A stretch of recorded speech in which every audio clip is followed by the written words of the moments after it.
जमलेल्या माझ्या तमाम हिंदू बांधवांनो, भगिनी आणि मातांनो,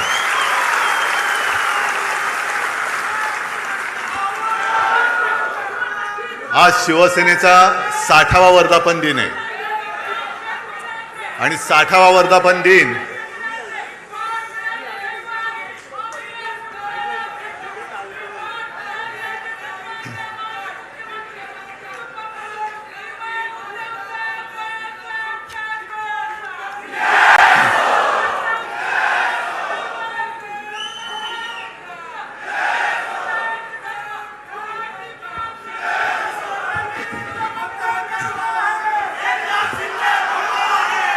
आणि 60वा वर्धापन दिन हा हीरक महोत्सव असतो, हीरक महोत्सव असतो.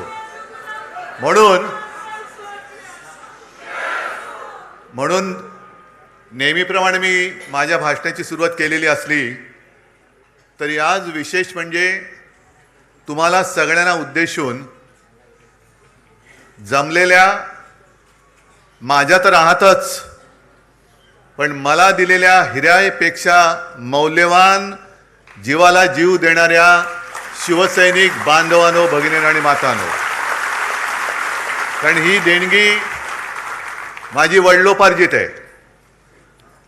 त्याच्यामुळे कोणी मायकल लाल ही देणगी माझ्यापासून हिरावून घेऊ शकत नाही.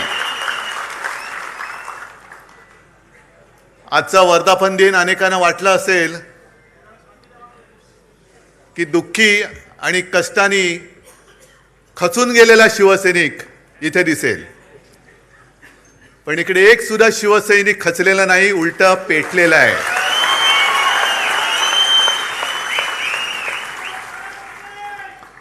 आणि त्या कांबळेला कसा तुडवला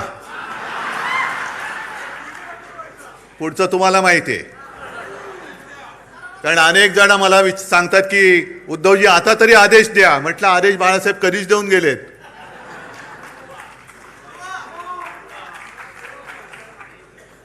आज विशेषतः 4 खासदारांचा सत्कार तर केलाच, त्यांच्यासोबत आपले हक्काचे 20 आमदार आहेत.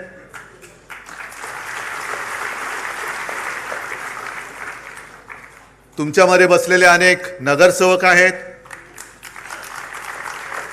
आणि या चॅनलच्या माध्यमातून देशाच्या कानाकोपऱ्यात शिवसेना आणि बाळासाहेब प्रेमी हा कार्यक्रम बघतायत. तुमचा सत्कार कसा करायचा? माझा जीव ओवाळून टाकला तरी हा सत्कार पूर्ण मी करू शकत नाही. कारण संकटामागून संकट आली, येतील, पुढे येतील, पण संकटाला पुरून उरणारा शिवसैनिक माझ्यासोबत आहे तोपर्यंत मी सुद्धा करणार नाही. ही 60 वर्ष ही काही साधी नव्हती. या 60 वर्षामध्ये ज्यांनी शिवसेनेसाठी खस्ता खाल्ल्या, आज सुद्धा माझ्यासमोर अनेक जण बसलेत, तुरुंगवास भोगलेत, रक्ताचं पाणी केलंय. त्यातले काही जण आपल्यात आहेत, काही जण आपल्यात नाही आहेत. त्या सगळ्यांना मी विनम्र अभिवादन करतोय. शिवसेना प्रमुखांसोबतची ती पहिली नेत्यांची फळी, ती त्यावेळेला जी सगळी होते, मनोहर जोशी, सुधीर जोशी, वामनराव, प्रमोद नवलकर, दत्ताजी नलोडे, किती नावं घ्यायची. या सगळ्यांनी जे जे काही त्यावेळेला कष्ट घेतले, ते कष्ट आज महाराष्ट्राच्या कानाकोपऱ्यात आपल्याला दिसत आहेत. संकट अनेक आली, हे काय संकट नाहीच आहे. मगाशी चंदन शिवे जे बोलले तेच माझं मत आहे की ज्या वेळेपासून आपण आपलं यश अपयश हे निवडणुकीच्या निकालाबरोबर तुलना करायला लागलो, तिकडे आपण फसलो. शिवसेना जे उत्तर शिवसेना प्रमुखांनी माझ्या समोर, तेव्हाचे जे होम मिनिस्टर होते, मला वाटतं इंद्रजित गुप्ता, आपली सत्ता होती, आपलं सरकार होतं, आणि एक घटना अशी घडली होती की जणू काय आता हे सरकार बरखास्त करणार. आणि ते गृहमंत्री आले होते, शिवसेना प्रमुखांना त्यांनी भेटायची इच्छा व्यक्त केली. शिवसेना प्रमुख गेले, मी सोबत होतो, आणखी नेते तेव्हा सोबत होते. आणि इंद्रजित गुप्ता म्हणजे किती जणांनी त्यांचा फोटो पाहिला असेल मला माहिती नाही, पण त्यांचा चेहराच असा होता की जणू काही बुलडॉग समोर बसलाय. आणि त्यांनी सुरुवात अशी केली आणि सगळं बोलल्यानंतर बाळासाहेबांनी त्यांना सांगितले, तुम्ही काय कराल? माझं सरकार बरखास्त कराल ना? एक लक्षात घ्या, आम्ही सत्तेसाठी जन्माला आलेलो नाही, सत्ता आमच्यासाठी जन्माला आलेली आहे.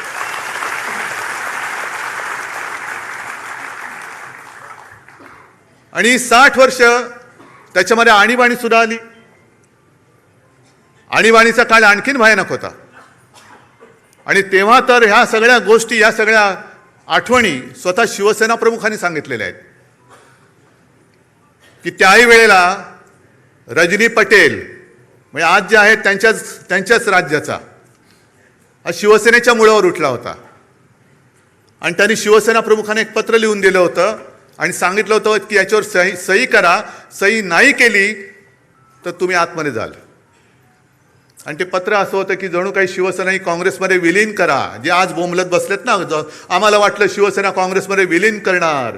अरे 30 वर्ष भाजपसोबत राहून भाजपात नाही विलीन झालो तर काँग्रेसमध्ये कोण विलीन होणार?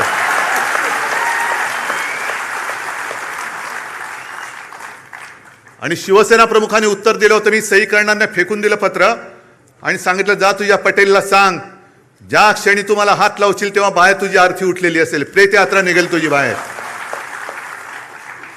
या सगळ्या संकटाला तोंड देत देत देत आपण इथपर्यंत आलेलो आहोत.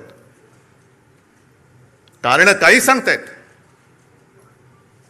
शिवसेना म्हणे काँग्रेसमध्ये विलीन होण्याची आम्हाला भीती वाटली. अरे मला भीती वाटते महाराष्ट्र भाजप आता मिंदे सेनेत विलीन होईल. कारण एक भाजपवाला मला सांगत होता की उद्धवजी काय दिवस आलेत आमच्यावर, आम्ही शिवसेनेसोबत भाजपा गावागावात पोहोचवण्यासाठी घरदार विसरून मेहनत केली, पण आता हे उपरे आमच्या डोक्यावरती बसलेत.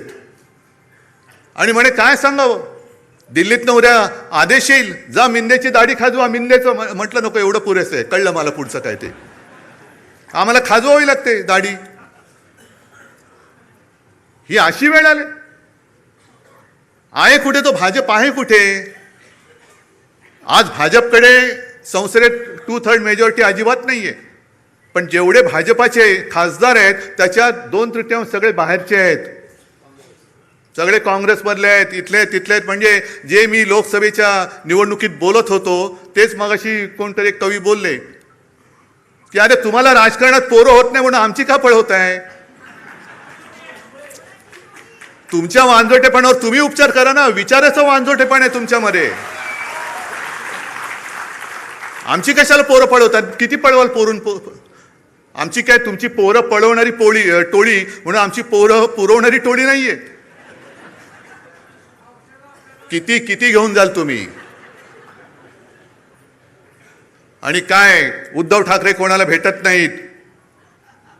बरं उद्धवजी नाही तर आदित्य ठाकरे फिरले पाहिजेत. मग मी जर कोणाला भेटत नव्हतं तर गदाड्या तू निवडून कसा आलास?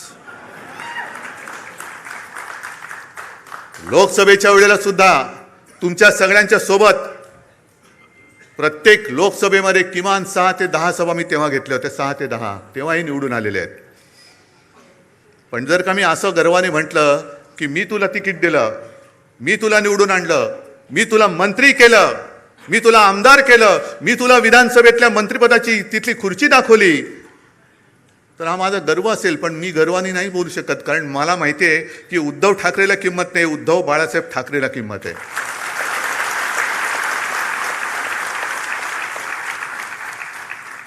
आणि याचं भान मला आहे. आपण ज्या वेळेला सगळ्या महिलांना माहिती आहे, आता शहरामध्ये तर काही जंगलतोड बेसुमार चाललेली आहे. शहरामध्ये वडापाव माहिती आहे, पण वडापाव म्हणजे वटसावित्रीचा वड गेला, त्याच्यावरती फेऱ्या मारणं गेलं. पण वड मोठा असतो, त्याचे पारंब्या असतात. एखादा लांबून नमस्कार करतो, त्या पारंबीला वाटतं मलाच केला, तुला नाही केला, तुझ्या मागच्या खोडाला केलेला आहे, हे लक्षात ठेव. वड त्याला म्हणतात.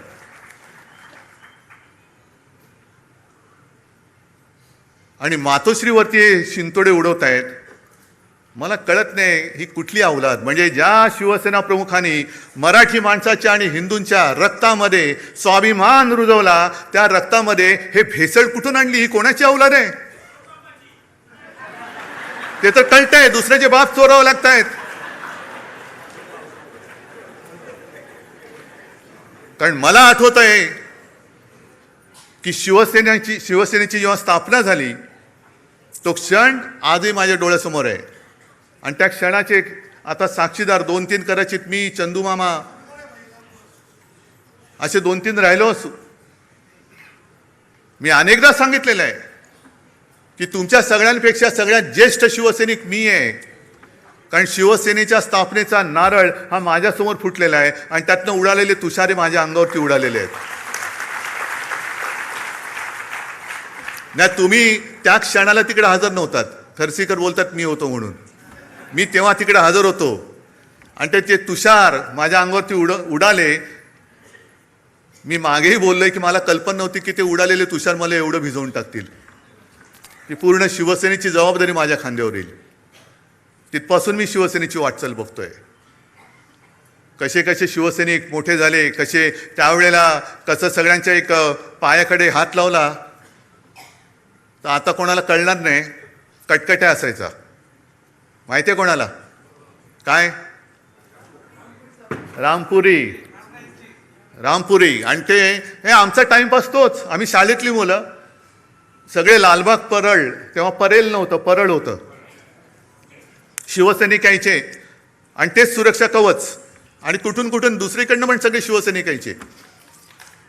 आणि मग प्रत्येक जण दाखवायचा, बघा माझा 8 काठ्याचा आहे. म्हणजे त्याला टक टक टक टक टक 8 आवाज यायचा, 11 काठ्याचा, असे सगळे ते होतं. आणि ते बघत बघत आम्ही लहानाचे मोठे झालो. तेव्हाच्या सगळ्या मारामाऱ्या एकतर म्हणजे म्हणतात ना, एक तू तरी राहशील तरी नाही तर मी तर राहीन, तशा त्या मारामाऱ्या व्हायच्या. गँग वॉर, हे तसं गँग वॉर आत्ता जसं मध्ये झालं होतं तसं गँग वॉर नाही. वाड्यांची फाईट, सोडा वॉटरच्या बाटल्या, दगडफेक वगैरे सगळं तिथून बघत आता जे सुरू झालंय ते सगळं काय त्याला म्हणतात, ट्रोलिंग. म्हणजे घर बसल्या शिव्या द्यायचं. पण या सगळ्यांना मला एक सांगायचं आहे की मातोश्रीवरती जे जळतायत, ठाकरे कुटुंबियांवरती जे जळतायत, त्यांना ठाकरे कुटुंबानी काय काय भोगलंय, काय काय सोसलंय याची जरा तरी माहिती आहे का, कल्पना आहे का? आहे. आपण बोलताना बोलतो की हा महाराष्ट्र छत्रपती शिवाजी महाराज, शाहू फुले, आंबेडकर, सावित्रीबाई फुले यांचा आहेच. पण शिवाजी महाराजांच्या वेळेला सुद्धा गद्दार होतेच. शाहू फुले, आंबेडकर सगळ्यांना त्रास झालाय. महात्मा ज्योतिबा फुले आणि सावित्रीबाई यांच्यावर सुद्धा धोंडमार आणि शेणमार झालेली आहे. आज आपण त्यांना दैवत मानतो, पण प्रत्यक्ष होते त्यावेळेला त्यांच्यावरती शेणमार झालेली आहे. शाहू महाराजांना सुद्धा त्याचा सामना करावा लागलेला आहे. त्यांची सुद्धा बदनामी झालेली आहे. कशाला माझ्या आजोबांना प्रबोधनकार ठाकरे जे सांगतात ना, प्रबोधनकारांचा वारसा घेऊन पुढे जा, पण प्रबोधनकारांना सुद्धा काय काय भोगावं लागलंय का? तर कर्मठ आणि बामणी वृत्ती, ज्या जुन्या वाईट रूढी परंपरा होत्या त्या तोडून मोडून टाकल्या पाहिजेत, याच्यासाठी प्रबोधनकार उभे राहिले होते. घराचा पत्ता नाही, कुटुंब घेऊन महाराष्ट्रभर फिरले. अनेकदा बाळासाहेबांनी सांगितलेले की त्यांची ती भावंड आणि आई, मी तर माझ्या आजीला कधी बघितलं नाही, पण विंचवाचं बिराट जसं पाठीवर असतं तसं घेऊन माझे आजोबा महाराष्ट्राच्या कानाकोपऱ्यात फिरत होते. एखाद्या गावी गेल्यानंतर कुठे आसरा मिळाला तर आजीला सांगायचं की ठीक आहे चल बघ, आणि आजी माझी सगळं काही भांडी कुंडी जी काय 2-4 असतील ती काढून काय संसार थाटायचा प्रयत्न करायची. तेवढ्यात आजोबा गावातनं फेरी मारून यायची आणि सांगायची नाही जमत, चला निघायचं आपल्याला, चालले दुसऱ्या गावामध्ये. अनेक वेळेला त्या काळी आमच्या घरावरती मेलेली कुत्री आणि कचऱ्याचे ढीग फेकले गेलेले आहेत. शिवसेना प्रमुखांनी तर काय टीका सहन केली हे तुम्हाला माहिती आहे. आज माझ्यावर टीका होते, माझ्या पत्नीवरती टीका होते, आदित्यवरती घाणेरडे आरोप होत आहेत, तेजसवरती होत आहेत. का? तर एका क्षणी ज्या वेळेला भाजपने दगा दिला तेव्हा मला जबाबदारी स्वीकारावी लागली मुख्यमंत्री पदाची, म्हणून हा जळफळाट झाला. तुम्ही नाही, तुम्ही मातोश्रीने फक्त वाढायचं काम करायचं, जेवायचं काम ते करणार. जे काय मिळेल, मंत्री मीच झालो पाहिजे, मुख्यमंत्री मीच झालो पाहिजे, माझं ड्युटा कार्ट खासदार झालं पाहिजे, मंत्री झालं पाहिजे. मातोश्रीनी भोगायचा मातोश्रीला अधिकार नाही, नाहीच आहे, आम्हाला नको आहे काही. पण सोसायचं किती? उद्धवजींचं ठीक आहे, पण आदित्यने फिरायला पाहिजे. अरे पण जेव्हा जेव्हा आमच्या कुटुंबावरती हल्ले झाले, कोणाचे असे शाब्दिक किंवा काही आरोप केल्यानंतर यापैकी या गदड्यांपैकी एक तरी छातीची ढाल करून आमच्यासमोर उभा राहिला होता त्यांच्या वार झेलायला. आज जी काही गद्दारी झालेली आहे, मी त्या वॉर्डातल्या तमाम मतदारांची आज जाहीर माफी मागतोय. कारण त्या सगळ्या मतदारांनी अगदी मोदींची लाट असताना त्यांच्या विरोधात माझ्यावरती, बाळासाहेबांवरती विश्वास ठेवून यांना निवडून दिलं होतं.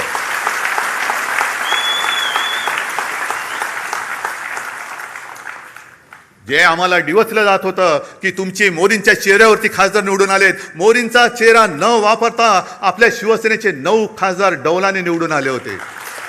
काही थोडक्यात गेले. एक तरी इथली तर सीट चोरलीच. कुठे होते मोदी?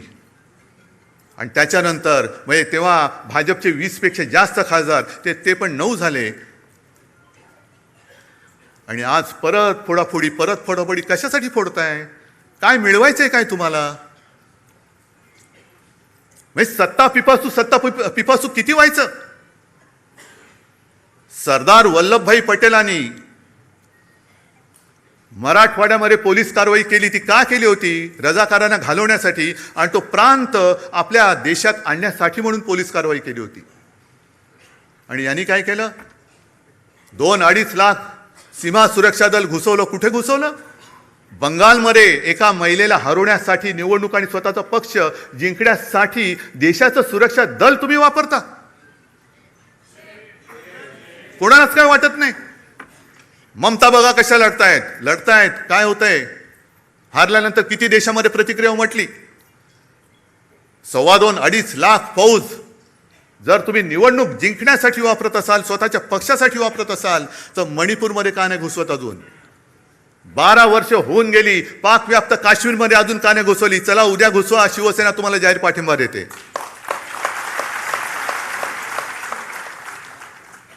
देशाचा हिताचा निर्णय घ्या ना तुम्ही. असं तोडून फोडून भामटेगिरी करण्यापेक्षा बोलवा ना आम्हाला. आम्ही तर पाकिस्तानी नाही होत ना. माझ्या घराण्याचा इतिहास आहे. तुमच्या असलं तर तुम्ही पण सांगा. असेल, मी कुठं नाही म्हणतोय. आम्ही पाकिस्तानातून आलेलो नाही आहोत. आम्ही सुद्धा देशप्रेमी आहोत. तुमच्या एवढेच किंवा तुमच्यापेक्षा जास्त काकणभर जास्त आम्ही देशप्रेमी आहोत. आणि आज जे आपल्याला विरोध करतायत हे तेच आहेत ज्यांनी शिवसेना प्रमुखांना विरोध केला. पण तेव्हा शिवसेना प्रमुखांची गरज होती त्यांना.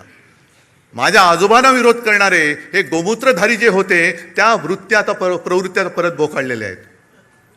हो, मी त्यांना गोमूत्रधारीच म्हणतो. हे हिंदुत्व नाहीये, हे भोंदुत्व आहे. आमचं हिंदुत्व हे शेंडी जाणवाचं नाहीये. आमचं हिंदुत्व हे राष्ट्रीयत्व आहे. आमचं हिंदुत्व हे राष्ट्रीयत्व आहे. आणि हिंदूंमध्ये, आणि आज मला खरंच एका गोष्टीचा अभिमान वाटला की येताना परत आपले ते सगळे तेजस्वी भगवे झेंडे मला दिसले. कारण मी मागेच सांगितलंय, मशाल वेगळी ठेवा आणि भगवा वेगळा ठेवा. छत्रपतींचा भगवा होय, वारकऱ्यांचा भगवा, हिंदूंचा भगवा, महाराष्ट्र धर्माचा भगवा, त्याच्यावरती दुसरं कोणतंही चित्र नकोय. आणि जो भगव्यामध्ये भेद करतो तो अस्सल हिंदू असूच शकत नाही. त्याच्या रक्तामध्ये ही गद्दारांची, बेईमानीची, अवलादीचं, भेसळीचं रक्त आहे. भेसळयुक्त रक्त हे भगवा हातात घेऊ शकत नाही, घेता कामा नये. आज शिवसेना 60 वर्षाची झाल्यानंतर पुढे काय करणार? ज्या पद्धतीने आजच्या देशाचं राजकारण चालू आहे हे बघितल्यानंतर जनतेचा लोकशाहीवरचा विश्वास आता उडत चाललेला आहे. म्हणजे आज 2 कवींनी त्यांच्या कविता सादर केल्या. इंस्टाग्रामवरती आज मी एक कार्टून पाहिलं, ते पण सांगणार आहे. आणि एका कवीची एक कविता ती पण आत्ता मला आठवली. आपण काय म्हणतो? मशालीसमोरचं बटन दाबा, आम्हाला मत मिळेल. काँग्रेस काय म्हणतं? हातासमोरचं बटन दाबा, आम्हाला मत मिळेल. पवारसाहेब म्हणतात तुतारीचं बटन दाबा, आम्हाला मत मिळेल. भाजप म्हणतात तुम्ही कोणाचंही बटन दाबा, तो माणूस आमच्याचकडे येणार आहे. मग निवडणुकीचा खर्च करता कशाला? आणि आता हे जे दिवस चाललेले आहेत ते बघितल्यानंतर डॉक्टर लोक आता प्रश्नचिन्हांकित झाले, तर आपण नेमकं करतो काय?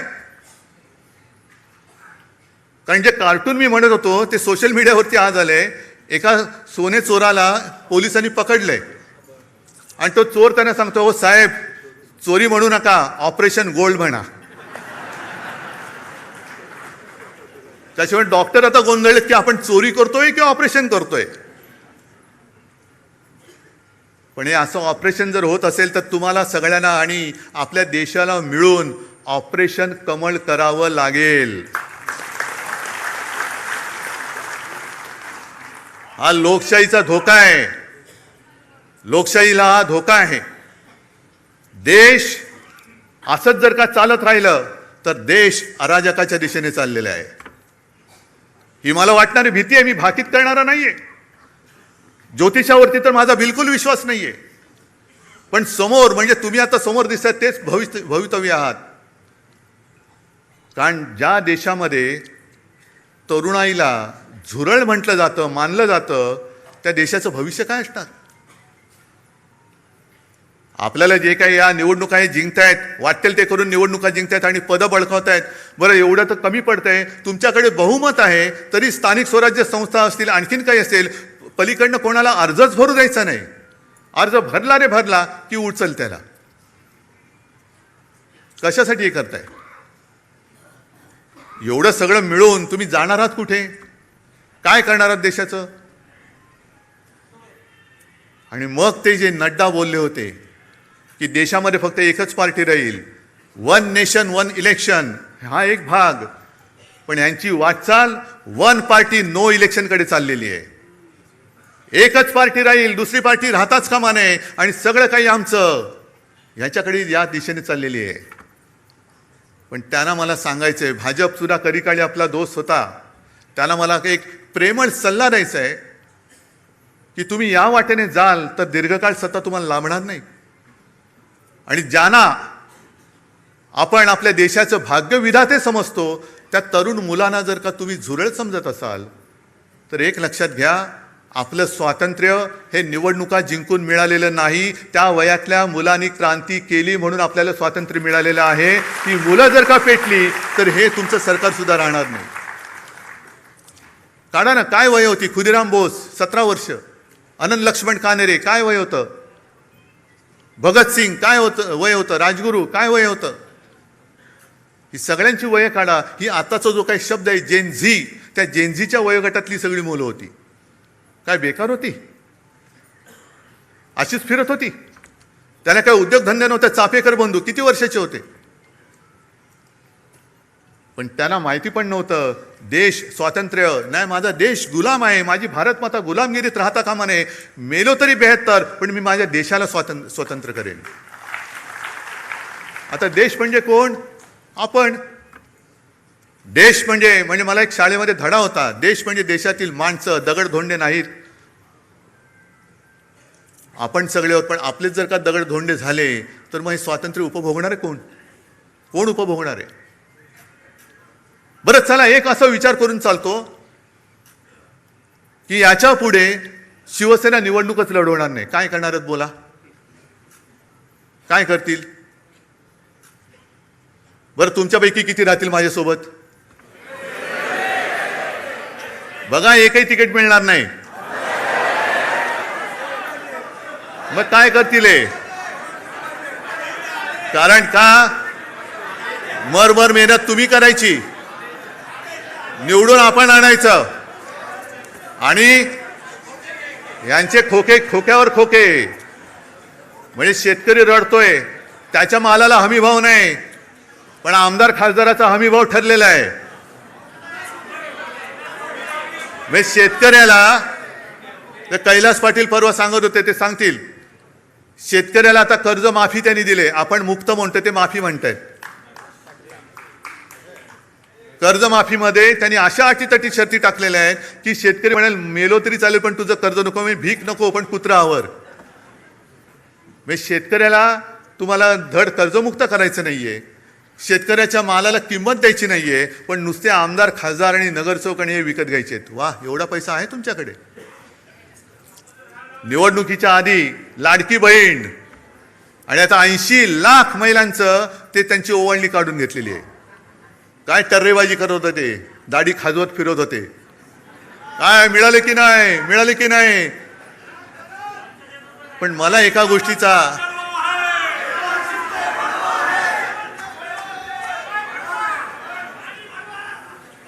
गोष्टीचं थोडं वैषम्य वाटतं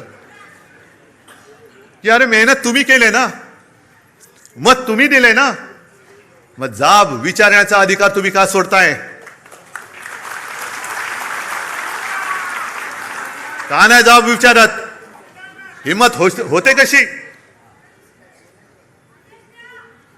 होते कशी? आदेश काय देऊ? निवडून आणा म्हणून तुम्हाला मी आदेश दिला होता, तुम्ही निवडून दिलं, मग मेहनत तुम्ही घेतलेली आहे. मेहनत केल्यानंतर जाब विचारण्याचा अधिकार तुमचा आहे, तुम्ही तो बजावत नाही आहात. विचारा जाब त्यांना. आणि मी स्वतः बघितलेलं आहे, हे आता जे गेलेत त्याला कैलास साक्षीदार आहे. माझं भाषण झाल्यानंतर तुडुंब सभा होती. माझं भाषण झालेलं एक शेतकरी आला, मळके कपडे, शेतकऱ्याचे कपडे तसेच असतात, आणि एक बटवा घेऊन आला. मला म्हणाला की उद्धवजी, तुमच्या हस्ते ही मला मदत आपल्या उमेदवाराला द्यायची आहे.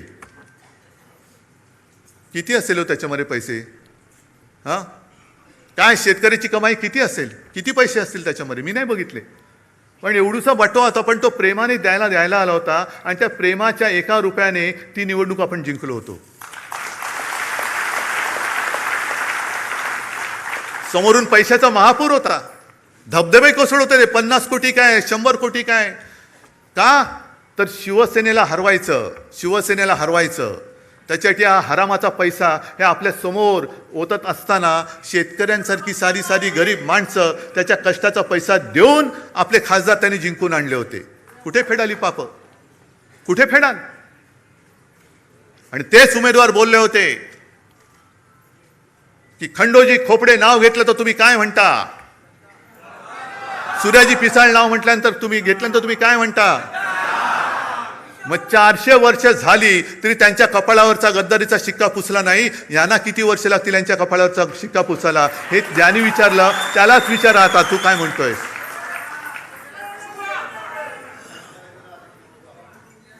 तुम्ही महाराष्ट्राचा विश्वासघात करता.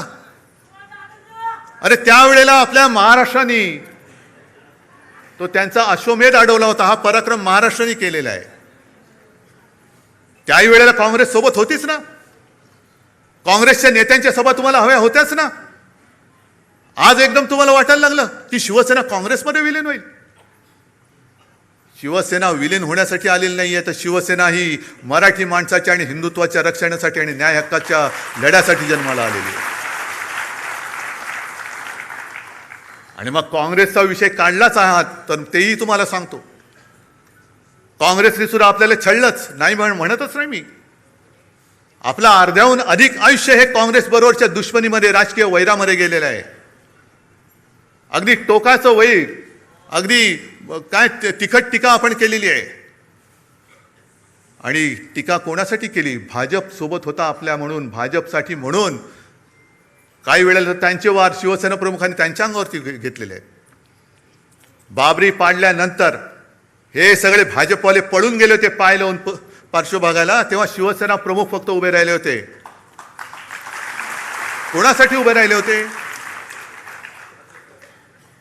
कोणावरचं संकट त्याने आपल्यावर घेतलं होतं? या सगळ्या गोष्टी तुम्ही विसरून गेलात. अगदी बाबरी पाडल्यानंतर सुद्धा आरोपी नंबर 1 का 2 हे आपले हिंदू हृदय सम्राट होते. मला वाटतं 1 नंबर अडवाणी, 2 नंबर शिवसेना प्रमुख. लखनौ कोर्टात पण जावं लागलं होतं. सीबीआयची चौकशी झाली, पण बाळासाहेबांनी त्यांनी सीबीआयने तिकडे नाही बोलवलं. सीबीआयचे अधिकारी व्यवस्थित येऊन आदबीने शिवसेना प्रमुखांना विचारून गेले होते. काँग्रेसने सुद्धा आपली माणसं फोडली. काही माणसं आपण काढून टाकली होती ती त्यांनी घेतली. पण कधीही काँग्रेसने त्याच्यापैकी कोणालाही मुख्यमंत्री केला नव्हता. मुख्यमंत्री कुठे होता? कधी काँग्रेसने आपल्याला छळलं असं छळलेलं नव्हतं. कधीही काँग्रेसने मातोश्रीवरती डोळे असे हावरटासारखे उगारून बघितलेले नव्हते. पण आज भाजपा शिवसेना मुळासकट उखडून टाकायला निघालेला आहे. मातोश्रीला बदनाम करायला निघालेला आहे. हा फरक आहे. आणि ही संस्कृती भले काँग्रेस कोण असेल ती असेल, पण तुमच्या हिंदुत्वापेक्षा काँग्रेस त्यांच्या शब्दाला जागलेली आहे. ज्या मातोश्रीने, ज्या बाळासाहेबांनी, कोण तुम्ही असाल, तडीपार होतात, कशासाठी तडीपार झाला माहिती नाही, आपला वाचव याला, तुम्ही काय केलंय, काही का असे नाही, असू दे त्याला, बसू दे त्याला, हे सगळं बाळासाहेबांनी सोसलं, भोगलं. त्याची फळं तुम्ही आम्हाला दाखवताय. राजकारण हे एवढं गडूळ कधीच झालेलं नव्हतं. खरं म्हणजे राजकारणामध्ये 2 माणसं इकडे तिकडे गेली, 4 माणसं, हे ठीक आहे, पण पक्षाच्या पक्ष तुम्ही संपवायला निघालेला आहात. ज्या पक्षाने तुमचं बोट धरलं नसतं, तर तुम्हाला कोणी ओळखलं नसतं, तुम्ही तिथेच त्याच वेळेला गाडले गेला असतात, त्यांना तुम्ही आज संपवायला निघालात. बरं, आज मी आणखीन मुद्दामून एक हे ऐकवतोय. हे आता जे त्यांचं चाललेलं आहे सगळं, की टू थर्ड हे कायदेतज्ञ उल्हास बापट की 2/3 लोकांची संमती असावी लागते, या मुद्द्याचा आधार घेतला जातोय. पण तो अर्धवट आधार घेतला जातोय. आता 10व्या शेड्यूलमध्ये असं म्हटलेलं आहे की जर का एखाद्या सदस्याने आपणून पक्ष सोडला तर तो डिस्क्वालिफाय होतो या 10व्या शेड्यूल खाली. आणि मग 4थ्या पॅरेग्राफमध्ये लिहिलंय की यातनं कोण कोण वाचू शकतं, तर पक्षाने जर का विलिनीकरण केलं आणि त्याला 2/3 सदस्यांनी जर का संमती दिली तर ते वाचतात. म्हणजे निर्णय जो आहे मर्जरचा तो पक्षाने घ्यायचा. या 6 लोकांकडे तो मर्जरचा निर्णय नाहीये. हे त्या तिकिटावर निवडून आलेले, तो पक्ष नाहीये, पक्ष वेगळा आहे. त्यामुळे इथे निर्णय जो आहे तो उद्धव ठाकरेंनी घ्यायचा आहे. आणि मग जर का 2/3 असतील तर ते वाचतील. तर आता याच्यावर सुप्रीम कोर्टाने आतापर्यंत 4 वर्ष हा खटला पडू नये, अजून सुप्रीम कोर्टाने याच्यावर निर्णय दिलेला नाही. मला तर काही वेळा असं वाटतं की इतक्या उदात्त हेतूने हा अँटी डिफेक्शन लॉ केला होता 85 साली, की ही जी संसदीय लोकशाही आहे त्याचा आत्माच मुळी पक्ष पद्धती आहे. तर ती निकोप ठेवायची असेल तर पक्षांतर बंदी कायदा पाहिजे म्हणून हा केला. त्याचं इतकं विकृतीकरण गेल्या काही दिवसांमध्ये केलंय 4 वर्षामध्ये, आणि सुप्रीम कोर्ट गप्प बसलंय. तर मला तर काही वेळा असं वाटतं राज्यघटना शिकवणारा म्हणून की या विकृतीकरणाला सगळ्यात जास्त कोणी जबाबदार असेल तर सुप्रीम कोर्टच जबाबदार आहे.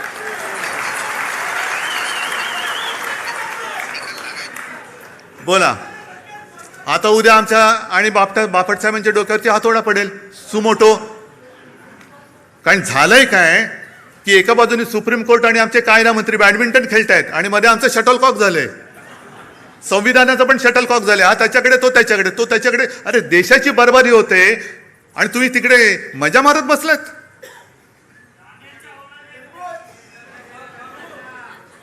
पण आता विचार सगळ्यांनी केला पाहिजे, केवळ शिवसेनेने नाहीये. हा विषय शिवसेनेचा नाहीये. का शिवसेना पाहिजे, एक तर शिवसेना हवी आहे की नको आहे, हा विचार सगळ्यांनी करा. महाराष्ट्राने केला पाहिजे. आज सुद्धा मी जेव्हा जातो, म्हणजे अगदी ठीक आहे, मी जिल्हा परिषद निवडणुकीला नाही फिरलो कोणी. याचं कारण मला स्थानिक नेते उभे राहिले पाहिजेत. त्यांच्या जीवावरती तुम्ही शिवसेनेची धुरा ही स्थानिक पातळीवर तरी सोपवणार आहात की नाही? का प्रत्येक वेळेला आपले पंतप्रधान येतात, अगदी दूध संघाच्या निवडणुकीला सुद्धा भाई और बहिनो, मग माझे स्थानिक लोक आहेत कुठे? बरं, तुम्ही खासदार आहात, तुम्ही आमदार आहात, अरे करा ना निवडणूक, लढवा.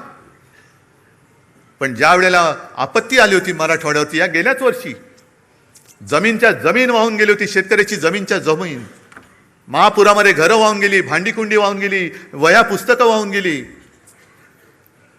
तेव्हा मुख्यमंत्री उपमुख्यमंत्री कोणी आले नव्हते. मी आणि माझ्या बरोबर हे सगळे अंबादास, चंद्रकांत खैरे साहेब, कैलास वगैरे त्यावेळेतले सगळे आमदार, खासदार आणि आपले शिवसैनिक त्यांच्या मदतीला धावून गेले होते.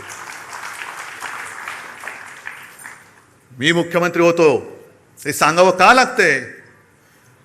कारण लोक विसरतात. कोणी न मागता कर्जमुक्ती ती सुद्धा कोणत्याही प्रश्नाशिवाय मी केली होती. 10 रुपयामध्ये शिवभोजन दिलं होतं. आणि करोनामध्ये काय केलं होतं हे तुम्हाला माहिती आहे. आणखीन आमच्या घराण्याचा जो इतिहास आहे तो एक सांगायचा राहिला, कारण प्रबोधनकारांपर्यंत तुम्हाला सगळ्यांना माहिती आहे. प्रबोधनकारांचे वडील सीताराम ठाकरे कोणालाच माहिती नाही आहेत. माहिती असतील कसे? कारण जसा करोना आला होता तसं त्यावेळेला प्लेग आला होता. आणि तेव्हा आमचं घराणं हे पनवेलमध्ये राहायचं. आणि प्लेग म्हणजे काय? लागला की गेला. म्हणजे कोणाला गाठ आली का गेलाच. आणि त्याच वेळेला मग ते रँड वगैरे ते सगळं झालं, ते पुण्यामध्ये ते तिकडे. पण मृतदेह वाहून न्यायला कोणाची तयारी नव्हती, हिंमत होत नव्हती. तेव्हा प्रबोधनकारांचे वडील सीताराम ठाकरे आणि त्यांच्या सगळ्या मित्रमंडळींनी हे मृतदेह वाहण्याचं काम केलं आणि त्याच्यात प्लेग घेऊन ते गेले. आहे कोणाचा असा घराण्याचा इतिहास? आमच्या अंगावर येते येता. आणि म्हणून मी आज शेवटी तुम्हाला विचारतोय, मी आजपर्यंत तुम्ही मला जपलत कारण शिवसेना प्रमुखांचा आदेश. जसं शिवसेना प्रमुखांनी सांगितलं की जसं तुम्ही मला जपलं, मी तुम्हाला जपलं, तसं उद्धवला सांभाळा, आदित्यला सांभाळा, तसं मी आज तुम्हाला सांगतोय. मी कसा आहे तुम्हाला माहिती आहे. माझ्या माणसाने माझ्यावरती बोट दाखवलं तर एक क्षण सुद्धा मी राहणार नाही तिकडे. आणि म्हणून मी मुख्यमंत्री पद सोडलं आणि वर्षा सोडून मातोश्रीला गेलो. त्याच्यामुळे नाटक म्हणून मला कधी जमलेलं नाही आणि करण्याची गरज नाही आहे. मला जर का काही पाहिजे असतं तर आज सुद्धा मी विनासायास विधान परिषदेमध्ये टिकोजीरावासारखं जाऊन बसलो असतो, पण मी नाही गेलो. म्हणून मी आज तुम्हाला सांगतोय, विचार करून उत्तर द्या. 60 वर्ष पूर्ण झालेली आहेत. गेली जवळपास 12-13 वर्ष मी तुमची नेतृत्वाची जबाबदारी सांभाळतोय.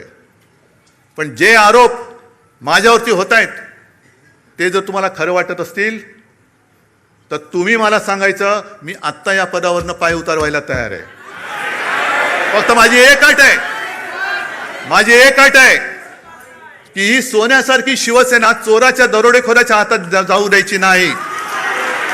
तुमच्यापैकी एक शिवसैनिक येऊ द्या, तो शिवसेना पक्षप्रमुख बनेल. मला त्याचं सुद्धा कौतुक वाटेल. मला नेतृत्वाची सोच नाही, मला नेतृत्वाची हाव नाहीये. मी आत्ता हे पद सोडायला तयार आहे. पण कोणी लाचार, गद्दार, भेसळयुक्त रक्ताचा माणूस माझ्यावरती आरोप करत असेल तर त्याला उत्तर हे तुम्ही द्यायचं आहे. बाकी मी डगमगलेलो नाहीये, मी खचणारा नाहीये. अनेक संकट आली, अनेक वादळं आली, मी पळणारा नाहीये. मी पहाडासारखा उभा राहीन, जबाबदारी स्वीकारेन. पण तुमच्या मनात जोपर्यंत विश्वास आहे तोपर्यंतच हे मी करेन. आणि ज्या क्षणी तुम्हाला वाटेल त्या क्षणी मी हे पद सोडल्याशिवाय राहणार नाही. जय हिंद, जय महाराष्ट्र.